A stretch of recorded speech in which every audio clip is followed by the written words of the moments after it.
नमस्कार दोस्तों, आपके अपने YouTube चैनल SK क्लासेस में आपका स्वागत है। मैं संजीव कुमार आप लोगों के लिए लेकर के आया हूँ इंग्लिश ग्रामर के टेंस से संबंधित वीडियो। बहुत ही महत्वपूर्ण वीडियो है और ये आपके लिए बहुत ही लाभदायक होने वाला है। चलिए शुरू करते हैं। दोस्तों, उठा लीजिए कॉपी और पेन और जिस तरीके से मैंने नोट्स बनाए हैं उसी तरीके से आप अपनी कॉपी पर नोट करते जाइए। उसके बाद इनको रिवाइज करिए, फिर देखिए रिजल्ट अलग ही होगा आपका और पहले से बेहतर होगा। यूपी बोर्ड की परीक्षा वाले विद्यार्थियों के लिए अति महत्वपूर्ण है और बाकी लोग भी इस वीडियो को देख सकते हैं। चलिए शुरू करते हैं टेंस से। देखिए दोस्तों, क्या है कि टेंस जो है इसको बोलते हैं काल या समय, समझ लो। एक हिसाब से समय को जो है 3 भागों में डिवाइड कर रखा है, प्रेजेंट, पास्ट और फ्यूचर में। और इन 3 के 4 और भाग हैं जो हैं कि क्या नाम, इंडेफिनिट हैं, कॉन्टिन्यूस हैं, परफेक्ट हैं, परफेक्ट कॉन्टिन्यूस हैं। अब इन सबको जो है, इन चारों को इसमें ऐड कर देते हैं। जैसे present indefinite, present continuous, present perfect, present perfect continuous, past indefinite, past continuous, past perfect, past perfect continuous. इसी प्रकार से हो जाएगा future indefinite, future continuous, future perfect, future perfect continuous. तो कुल मिलाकर के 12 टेंस हो गए और 12 टेंसेस को हम पढ़ेंगे। लेकिन इस वीडियो में दोस्तों हम 3 टेंसेस का अध्ययन करेंगे, प्रेजेंट इंडेफिनिट, पास्ट इंडेफिनिट और फ्यूचर इंडेफिनिट। यानी तीनों टेंसेस के इंडेफिनिट को हम क्लियर करेंगे। क्या है कि अगर हम किसी भी सेंटेंस का बनाते हैं तो सेंटेंस में 3 चीज़ें जरूरत पड़ती है। एक तो सब्जेक्ट और वर्ब, ऑब्जेक्ट। लेकिन वर्ब का मेन रोल होता है। बिना वर्ब के कोई भी सेंटेंस क्या है मित्रों, कंप्लीट नहीं हो सकता। और वर्ब में भी 2 प्रकार की वर्ब होती है, एक तो हेल्पिंग वर्ब और मेन वर्ब। जहाँ पर हेल्पिंग वर्ब नहीं यूज़ होती है तो वहाँ पर हम सब्जेक्ट के बाद वर्ब, वर्ब के बाद ऑब्जेक्ट का यूज़ करते हैं। लेकिन अगर हेल्पिंग वर्ब है तो सब्जेक्ट, हेल्पिंग वर्ब, फिर मेन वर्ब, फिर उसके बाद ऑब्जेक्ट। चलिए शुरू करते हैं present indefinite tense. Present indefinite tense की दोस्तों पहचान क्या है? तो जिन वाक्यों की क्रियाओं के अंत में ता है, ती है, ते है, ताहूँ आदि शब्द आते हैं वहाँ पर प्रेजेंट इंडेफिनिट टेंस कहलाते हैं। और इन वाक्यों में एक खास बात और है कि ये वाक्य ज़्यादातर यूनिवर्सल ट्रूथ भी होते हैं या हैबिट भी इन वाक्यों में दर्शाई जाती है। ठीक है, जैसे वाक्य है कि वह स्कूल जाता है तो ता है, दिया है, इसका मतलब प्रेजेंट इंडेफिनिट है। और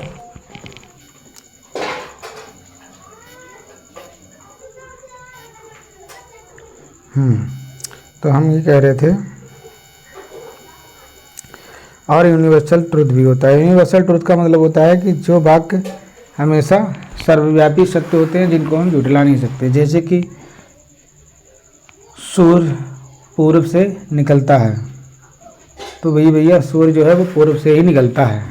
ठीक है, या फिर हैबिट को दर्शाता है, जैसे कुत्ते भौंकते हैं तो ये यहाँ पर इस सेंटेंस में क्या होती है कि यहाँ पर भौंकना क्या है, कुत्तों की एक हैबिट भी होती है। ठीक है, या भौंका करते हैं, ये चीज़ें हैं। चलिए शुरू करते हैं। क्या है कि इसका अफर्मेटिव सेंटेंस या पॉजिटिव, अफर्मेटिव या पॉजिटिव सेंटेंस बनाने के लिए क्या करेंगे, हम सबसे पहले सब्जेक्ट का लिखेंगे, सब्जेक्ट के बाद वर्ब की फर्स्ट फॉर्म का यूज़ करेंगे। प्रेजेंट इंडेफिनिट टेंस में वर्ब की फर्स्ट फॉर्म में या तो यस लगाएंगे या यस लगाएंगे और ऑब्जेक्ट लिखेंगे। अब बात ये आती है कि वर्ब की फर्स्ट फॉर्म कब यूज़ होगी और वर्ब की फर्स्ट फॉर्म में यस या यस कब लगाया जाएगा। चलिए देखते हैं। यहाँ पर लिखा हुआ वर्ब की फर्स्ट फॉर्म में यस या यस का यूज़ कब होगा। तो सब्जेक्ट जब ही आए, सी आए, इट एवं सिंगुलर सब्जेक्ट के साथ क्या करते हैं, हम वर्ब की फर्स्ट फॉर्म में यस या यस का यूज़ करते हैं। और जहाँ पर प्लूरल सब्जेक्ट होता है, जैसे आई, वी, दे, यू एवं प्लूरल सब्जेक्ट के साथ हमेशा वर्ब की फर्स्ट फॉर्म का यूज़ किया जाता है। चलिए दोस्तों, यहाँ पर एक चीज़ और है कि यदि अब वर्ब की फर्स्ट फॉर्म है तो वर्ब की ऐसी कौन कौन सी वर्ब है, ये सेंटेंस यहीं भी देख देते हैं। अभी अगले वाला जब वाक्य क्लियर करेंगे तो समझा देंगे। पहले ये देख लो यहाँ पर कि वर्ब में यस एस का यूज होता कब है। जब ईएस तभी लगता है जब वर्ब का अंतिम अक्षर S, double S, S H, C H, J, O, X और जेड हो, अंतिम अक्षर। ठीक है, S, double S, S H, C H, J, O, X और जेड अंतिम अक्षर हो। तो ऐसी कंडीशन में क्या होता है,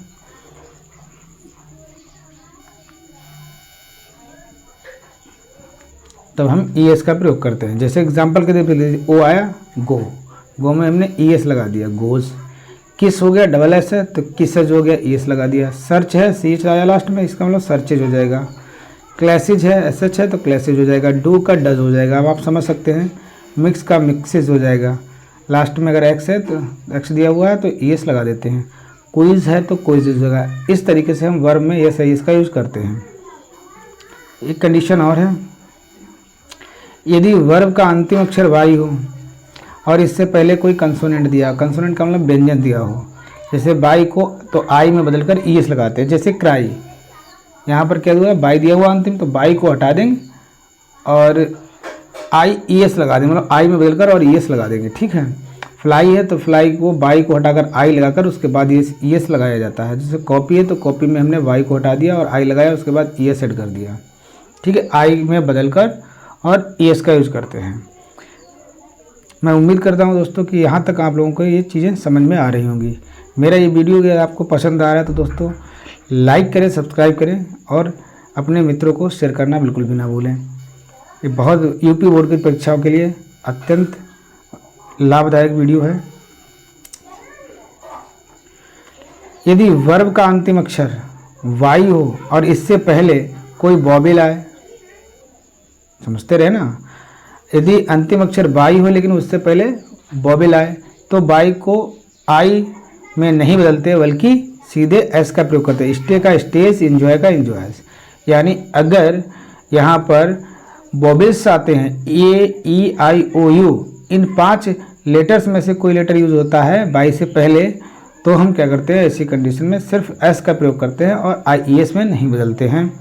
लेकिन अगर इससे पहले कंसोनेंट का यूज़ होता है तो हम बाई को हटाकर आई ई एस में बदल देते हैं। दोस्तों ये चीज़ यहाँ तक मैं समझता हूँ कि आप लोग क्लियर हो चुके होंगे। ठीक है, या दोस्तों सेंटेंस मैंने अभी दिया नहीं है। ठीक है, मैं जो भी सेंटेंस है मैं नीचे अभी समझा दूंगा आपको। निगेटिव वाला भी रूल देख लीजिए, एक नज़र जो है निगेटिव पे भी डाल लेते हैं। निगेटिव में क्या होता है, यहाँ सब्जेक्ट का आएगा और सब्जेक्ट के साथ डज नॉट, डू नॉट आ जाएगा बेटा। डू नॉट और डज नॉट का यूज़ होगा। वर्ब की फर्स्ट फॉर्म, जहाँ डू और डज आएगा वहाँ वर्ब की फर्स्ट फॉर्म का ही यूज़ होगा। ठीक है, वर्ब की फर्स्ट फॉर्म लगाई जाएगी और उसके बाद ये ऑब्जेक्ट का होगा। और डज नॉट कहाँ लगाएंगे, तो ही, सी, इट एवं सिंगुलर सब्जेक्ट के साथ डज नॉट, और डू नॉट का use I, we, they, you एवं प्लूरल सब्जेक्ट के साथ डू नॉट का यूज़। सेम वैसे ही। चलिए शुरू करते हैं। लिखा हुआ है वह बाजार नहीं जाता है। दोस्तों वह बाजार नहीं जाता है तो he does not go to market. क्या हुआ, सब्जेक्ट क्या हो गया, कौन बाजार नहीं जाता है, तो वह बाजार नहीं जाता, तो सब्जेक्ट क्या है, वह है। उसके तुरंत बाद नियम कह रहा है कि डू या डज लगाओ, सिंगुलर है तो हमने डज का डज नॉट लगा दिया और डज नॉट के बाद हमने वर्ब की फर्स्ट फॉर्म गो लगा दी और उसके बाद गो टू मार्केट। इस तरीके से नेगेटिव सेंटेंस बन गया है। दोस्तों अगला सेंटेंस क्या है कि मैं कभी किसी को गाली नहीं देता हूँ। तो बेटा यहाँ पर क्या है कि नेवर, आई के साथ जब नेवर लगाते हैं तो नेवर अब्यूज एनीबडी, तो ऐसी कंडीशन में नेवर के साथ वर्ब की फर्स्ट फॉर्म का ही यूज़ करते हैं। ठीक है, यानी मैं कभी किसी को गाली नहीं देता। नेवर के साथ डज नॉट और डू नॉट का यूज़ नहीं होता है। ये लास्ट वाली लाइन है, इसको देख लीजिए। और एक चीज़ और है, आपको लग रहा होगा कि यहाँ पर हमें जो है अफर्मेटिव सेंटेंस नहीं दिया हुआ है। दोस्तों किसी कारण में छूट गया, मैं आपको यहाँ पर बता देता हूँ। जैसे सेंटेंस दिया हुआ वह स्कूल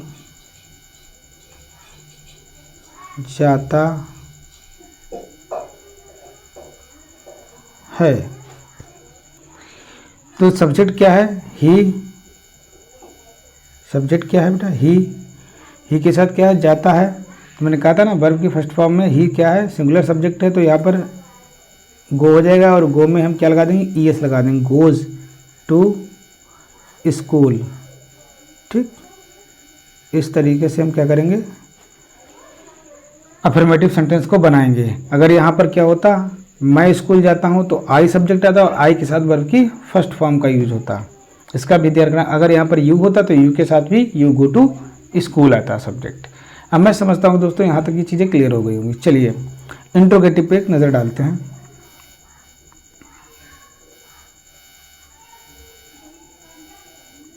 ठीक, इंट्रोगेटिव सेंटेंसेस में क्या है, यदि क्या शब्द वाक्य के शुरू में आए तो क्या की अंग्रेजी नहीं लगाते बेटा।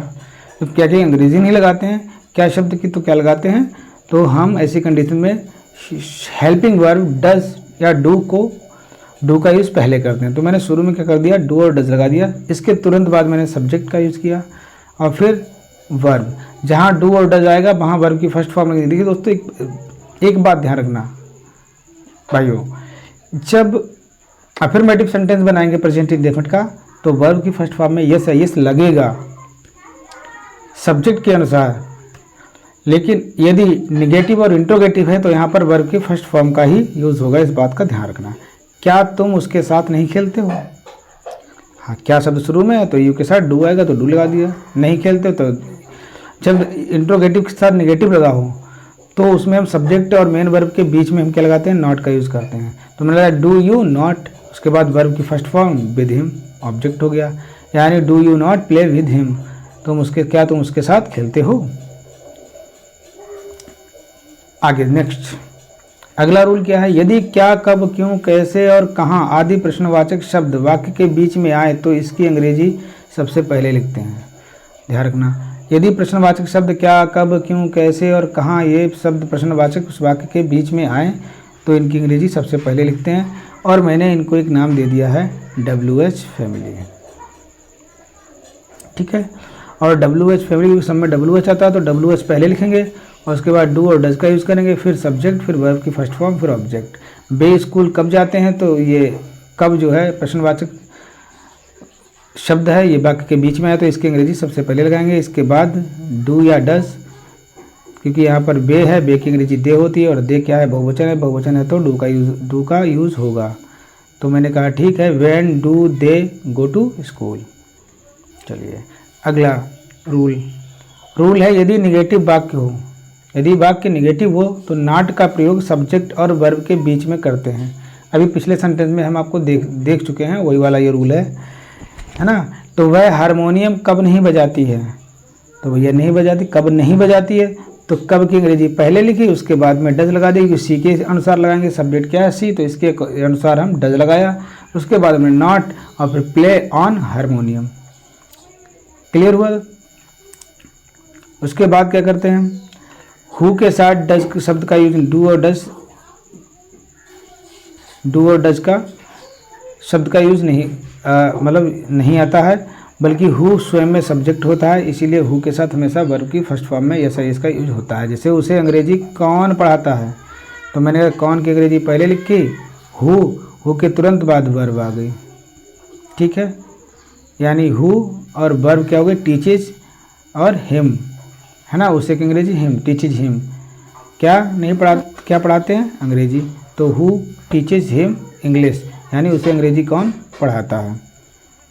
प्रेजेंट इंडेफिनिट के रूल्स क्लियर हुए, इनको कॉपी पर नोट कर लीजिएगा। बीच बीच में सेंटेंस मैंने बना रखा है, उदाहरण के तौर पर दे रखा है आप लोगों को, ताकि कोई दिक्कत ना हो। उसके बाद हम अलग से वीडियो बनाएंगे जिस पे हम इन तीनों प्रकार के टेंसेस के क्या करेंगे, अलग से प्रैक्टिस करके बताएंगे किस तरीके से सेंटेंस को बनाएंगे। चलिए शुरू करते हैं। अब बेटा यहाँ पर क्या शुरू करते हैं, past indefinite tense. Past indefinite tense की पहचान क्या है, जिन वाक्यों की क्रियाओं के अंत में नोट करते जाना है। मेरा ये वीडियो अगर आपको पसंद आता है दोस्तों तो अपने मित्रों को शेयर जरूर करें और अपने दोस्तों को, यूपी बोर्ड की परीक्षा देने वाले सभी बच्चों को, हाई स्कूल एवं इंटर वाले बच्चों को अगर टेंस की प्रॉब्लम आ रही है टेंस में, तो इस वीडियो को ज़रूर देख लें, आपकी समस्या दूर हो जाएगी, है ना। अब आते हैं पास्ट इंडेफिनिट। जिन वाक्यों की क्रियाओं के अंत में ई,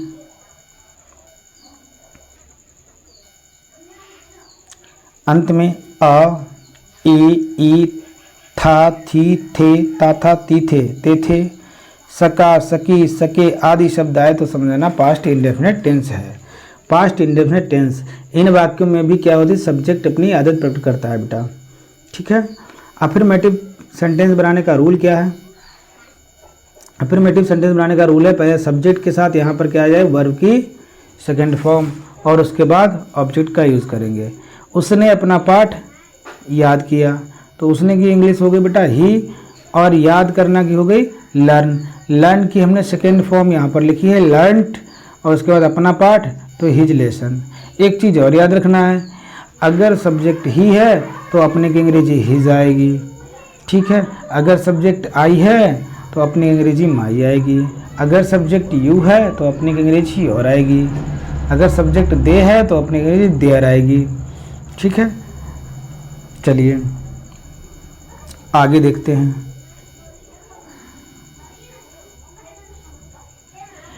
यदि सब्जेक्ट आदत प्रकट करे तो क्या करें? जैसे वे प्रतिदिन फुटबॉल खेला करते थे, तो वे प्रतिदिन फुटबॉल खेला करते थे, उसके लिए हम सब्जेक्ट और यूज टू का प्रयोग करेंगे, या फिर वुड, यानी सब्जेक्ट के बाद यूज टू या वुड का प्रयोग करेंगे और उसके साथ वर्ब की फर्स्ट फॉर्म का यूज़ करेंगे और ऑब्जेक्ट लगाएंगे। वाक्य देख लीजिए, वे प्रतिदिन फुटबॉल खेला करते थे, तो वे तो दे लगाया। इसके बाद रूल कह रहा है या तो हम यहाँ पर वुड लगा दें या यूज टू लगा दें, तो मैंने यूज टू लगा दिया। उसके बाद वर्ब की फर्स्ट फॉर्म प्ले, यानी दे यूज टू प्ले फुटबॉल, है ना, प्रतिदिन खेला करते थे, तो डेली या एवरीडे कुछ भी लगा दीजिए। चलिए अगला रूल, यदि सेंटेंस के अंत में सका, सकी, सके हो, तो बेटा सका, सकी की अंग्रेजी जो है यहाँ पर कुड होती है। ठीक है। तो सब्जेक्ट के साथ हम कुड लगाएंगे, कुड के साथ वर्ब की फर्स्ट फॉर्म का यूज़ करेंगे, उसके बाद ऑब्जेक्ट लिखेंगे। जैसे तुम वहाँ जा सके, तो बेटा सब्जेक्ट क्या है, कौन वहाँ जा सका, तो तुम वहाँ जा सके, तो तुम की अंग्रेजी यू लगा दी और यू के साथ हमने कुड लगा दिया। यहाँ सब्जेक्ट कोई भी हो कुड ही आएगा, तो कुड, फिर वहाँ जा सके तो गो देयर। Sentence complete. आगे देखते हैं।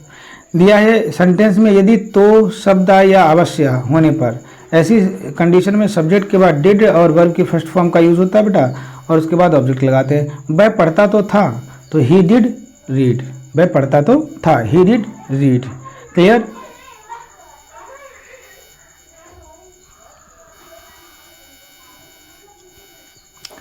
अवश्य सेंटेंस दिया हुआ है, तो बेटा ये हो गया, वह अवश्य खेला, तो ही डिड प्ले। अच्छी बात क्लियर हो गई होगी। आवश्यक, आवश्यक का मतलब आवश्यकता से ना समझ लेना, और नीड मत लगा देना, सीधे आएगा ही डिड प्ले। अब निगेटिव में क्या है, इस बात को ध्यान रखना। यहाँ पर निगेटिव में देखो अफर्मेटिव, यहाँ पर भी क्या हुआ, अफर्मेटिव सेंटेंस में, अफर्मेटिव सेंटेंस में हमने क्या लगाया है, वर्ब की सेकेंड फॉर्म का यूज़ करते थे, चाहे जो भी करता होता, कोई भी सब्जेक्ट होता, लेकिन यहाँ पर हम कोई भी करता हो डिड नॉट का यूज़ करेंगे और उसके साथ वर्ब की फर्स्ट फॉर्म का यूज़, उसके बाद ऑब्जेक्ट का यूज़ करते हैं। जैसे, और डिड नॉट के साथ हमेशा वर्ब की फर्स्ट फॉर्म आएगी, बात देगा इंट्रोगेटिव में भी और नेगेटिव में भी वर्ब की फर्स्ट फॉर्म आएगी बेटा। ठीक है। रवि ने कमीज नहीं पहनी, तो Ravi did not put on his shirt. Put on का मतलब पहनना, तो वह फर्स्ट फॉर्म हो गई पुट ऑन हिज शर्ट, नहीं पहनी है। ठीक है। अगला रूल है, यदि सेंटेंस में कभी नहीं आता है, देखो अगर प्रेजेंट इंडेफिनिट का वाक्य है तो नेवर और वर्ब की फर्स्ट फॉर्म। ठीक। और अगर सेंटेंस, यहाँ हम कौन सा सेंटेंस पढ़ रहे हैं, पास्ट इंडेफिनिट, तो नेवर के साथ वर्ब की सेकंड फॉर्म का यूज होगा और उसके बाद ऑब्जेक्ट। ठीक है। इसको भी ध्यान रखना है। अगला सेंटेंस है इंट्रोगेटिव सेंटेंस। जिस तरीके से मैं यहाँ पर पढ़ा रहा हूँ, देख देख के उसी प्रकार से रूल बना लेना, कॉपी बना लेना, नोटबुक बना लेना, उस पर नोट कर लेना बेटा, और उसके बाद इनको रिवाइज करना। मैं यहाँ सेंटेंस की प्रैक्टिस भी करवाऊँगा, समय मिला तो स्टोरी भी बनवाऊँगा, एक्टिव पैसिव यानी टोटली ग्रामर जो भी हाई स्कूल और इंटर के लिए आती है वो मैं कंप्लीट करवाऊँगा। देखिए क्या है, और हमारे चैनल को सब्सक्राइब अवश्य कर लें। यदि क्या शब्द वाक्य के शुरू में आए तो हम डिड को शुरू में, यानी सहायक क्रिया है वो सब्जेक्ट से पहले आ जाएगी, तो फिर सब्जेक्ट से पहले डिड, उसके बाद वर्ब की फर्स्ट फॉर्म, उसके बाद ऑब्जेक्ट। क्या उसने कल पत्र लिखा, देख लीजिए दोस्तों। हाँ, इंट्रोगेटिव सेंटेंस में ये क्वेश्चन मार्क लगाना बिल्कुल ना भूलें, ज़रूर लगा होगा। क्या शब्द वाक्य के शुरू में, तो मैंने डिड को शुरू में लगाया, उसके बाद उसने अंग्रेजी ही लगाई, ही के बाद वर्ब क्या है, लिखा यानी लिखना, तो हमने यहाँ पर वैसे तो रोट वर्ब की सेकंड फॉर्म लगती है, लेकिन डिड है तो हम वर्ब की फर्स्ट फॉर्म लगाएंगे। वर्ब की फर्स्ट फॉर्म क्या हो जाएगी, राइट हो जाएगी, राइट ए लेटर। कब लिखा, कल लिखा तो यस्टरडे लगा दिया। क्लियर हुई बात। अगला सेंटेंस, यदि क्या, कब, क्यों, कैसे और कहाँ शब्द वाक्य के बीच में आए तो हम इनकी अंग्रेजी सबसे पहले लिखते हैं। किनकी, प्रश्नवाचक शब्दों की अंग्रेजी सबसे पहले लिखते हैं, इसीलिए हमने WH लगाया। फिर उसके तुरंत बाद सहायक क्रिया डिड लगाई, फिर उसके तुरंत बाद हमने सब्जेक्ट का यूज किया, फिर वर्ब की फर्स्ट फॉर्म, फिर ऑब्जेक्ट। तुम उससे कहाँ मिले, कहाँ की अंग्रेजी, वेयर डिड यू मीट हम, मीट हिम। क्लियर हुआ। यदि सेंटेंस निगेटिव है तो मेन वर्ब से पहले नॉट का यूज करेंगे, या मेन वर्ब और सब्जेक्ट के बीच में नॉट का यूज करेंगे, एक ही बात है। चलिए, इंट्रोगेटिव यहाँ तक हो गया दोस्तों। रूल्स कॉपी बना लीजिए और नोट कर लीजिए। अब आता है सका सकी वाले।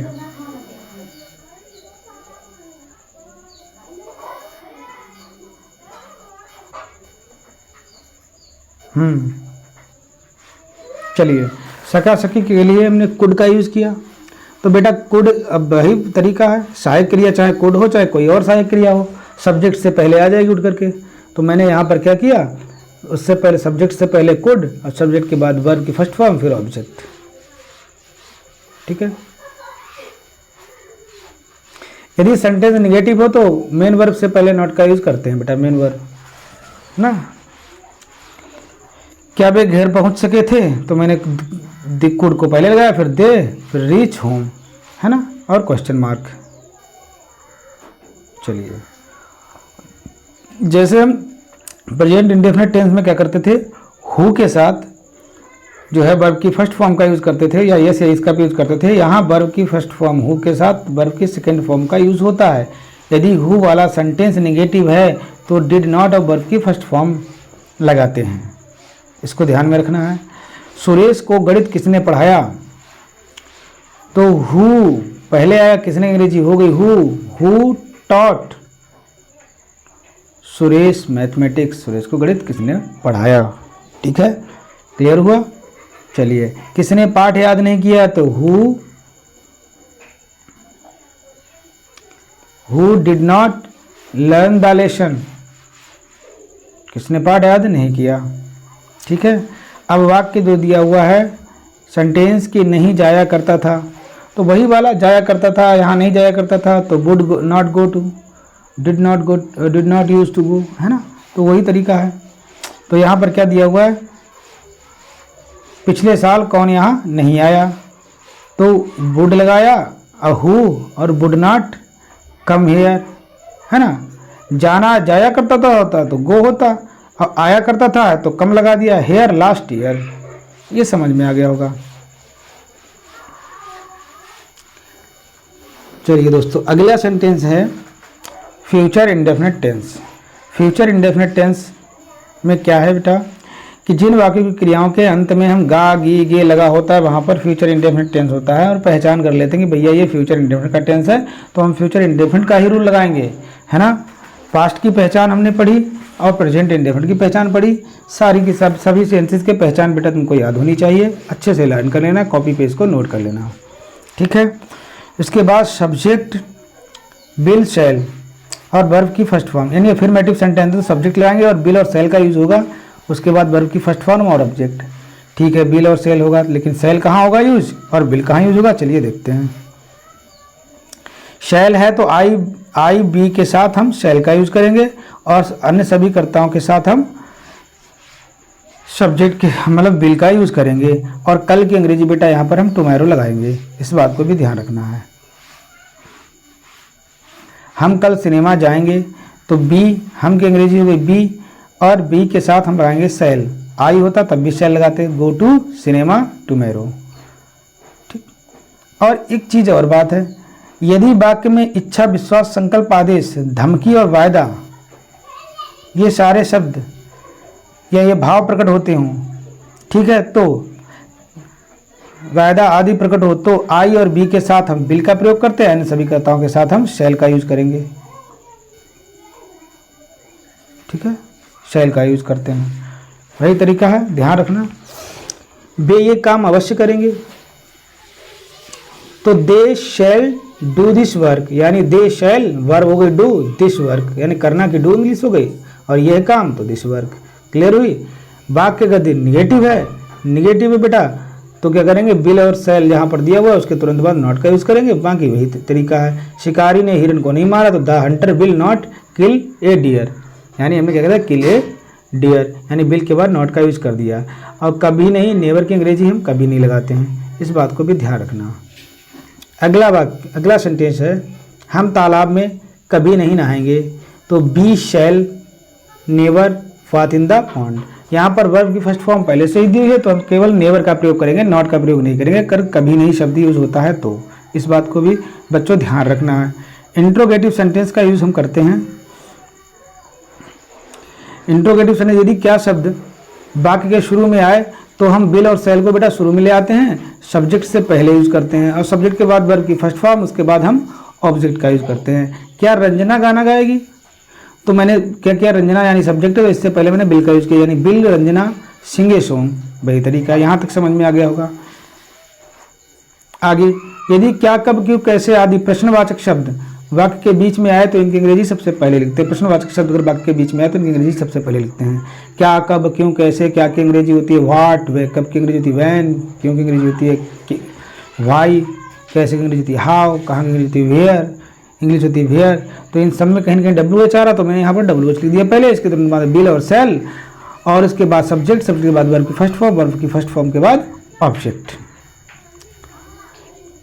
देखिए अरविंद यहाँ क्यों नहीं आएगा, तो क्यों शब्द यानी वाक्य के बीच में आया है, प्रश्नवाचक शब्द, इसकी अंग्रेजी सबसे पहले लगाई वाई, उसके तुरंत बाद बिल लगाया, क्योंकि अरविंद है, अरविंद क्या है, आई और बी तो है नहीं, है ना, तो इसके बाद जो है बिल लगाया गया।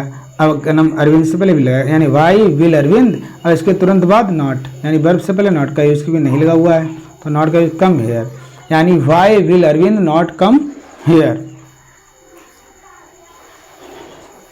अगला रूल क्या है, यदि सेंटेंस निगेटिव है तो सब्जेक्ट और मेन वर्ब के बीच में नॉट का यूज करते हैं, या मेन वर्ब से पहले मान लो, या सब्जेक्ट और मेन वर्ब के बीच में मान लो। जैसे क्या तुम सचिन को देखने नहीं आओगे, तो विल पहले, यू नॉट गो टू सी सचिन, सचिन को देखने नहीं आओगे। सेंटेंस है हु के साथ बिल का यूज होता है, इस बात को ध्यान रखना। उसकी सहायता कौन करेगा, who will help him, who will help him, उसकी सहायता कौन करेगा।